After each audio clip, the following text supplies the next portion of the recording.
So good, so good. Thank you for asking. Of course. Great. So, Dave, you've got Bruce Nocratero as the opener tonight. What can you share with us? Just the plan. You know that Andrew will take the bulk innings, but is it expected for him to come out right after, or do you potentially see someone else in between? I think he'll come right after. It's something just to continue to, give us optionality going forward. And Andrew's been a starter, his entire career, so to kind of give him a little opportunity to come out of the pen and see what that's like, feel what that's like, just made a lot of sense. And where Brusdar is at with his usage, just made sense to run him out there to start. Do you expect it to be a learning curve for Andrew? I think so. This is more driven for him to kind of get this experience than Brusdar opening for Andrew, but certainly a learning experience. Some of the more recent home run issues for Andrew, is there anything you want to pinpoint, like command, location, whatever you sort of looked at?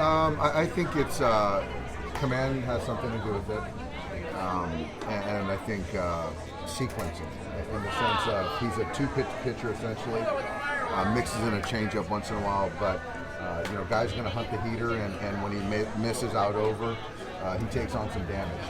But when he's sequencing right, keeps guys off the fastball, he's much more effective. Dave, what do you see? That's it. You've been waiting for one of those four outfielders to kind of raise their hand, or at least two of them to raise their hand between Taylor, Thompson, Gallo, and Bellinger. Have you seen any signs of any one of those or two of those guys maybe saying, showing you that they are the guys? I'll start by saying they're all kind of, obviously they're putting in work, but results certainly matter. I think obviously Joey had a rough night. I know he's competing in there. Rough night last night. I think CT is starting to trend a little bit in the right direction. And Trey's figuring some things out. Cody, I think the at-bat quality has been good for the last week. I think he's been good, maybe not getting the results that are reflective of how he's feeling at the plate. Just a little sidebar. There was something that happened in Trace's, something personal came up, so he's going to be flipped out tonight. He'll be down tonight, and then, but he's okay. And Vargas will be playing left field tonight, so that's just a sidebar, heads up. Does he have to leave the team? He's going to leave the team for a day. So you don't expect to have him? I expect to have him back with us tonight. Are you seeing a little bit too much swing and miss in the 6-9 strike rate? I think, it's one of those things where you don't ever want to just say, hey, don't strike out. But when you're looking at north of 40% strikeout percentage, that just doesn't play well in the postseason. So no one's trying to strike out, but moving the ball forward is paramount. Dave, in kind of a broad brush way, the Padres have had kind of three stages of their lineup. There was pre-trade deadline, and then there was post-trade deadline when they added so many guys. But with the lack of production, it hasn't been until recent weeks that they've started to come around offensively. How are they different now to face that lineup than they potentially were at other points in the season? I think that now you look at their team, I think they have different options as far as pinch hitting options. I think certain guys are starting to come on. Brandon Drury being one of them. Obviously having the switch hitter with Josh Bell in there. I just think that they've just got more depth pieces offensively, and obviously with Soto in there too. Does that lineup look longer than it might have earlier in the year? Yeah, I think so. Yeah, tougher to navigate. From that outfield group, does Bellinger's defense become more valuable in the postseason? In the second half of that, is it valuable enough to absorb his lack of offense? I think yes. The simple answer with there's not one day that he's carried his offense to the defense, and to play a premium position and to play it so well, that's the focus for me. But certainly expecting offensive performance, but with the performance that he's shown,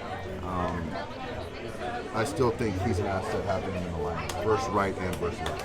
Dave, I know every year is unique, but how much credit have Bellinger and Taylor built with you with the way they've performed in October?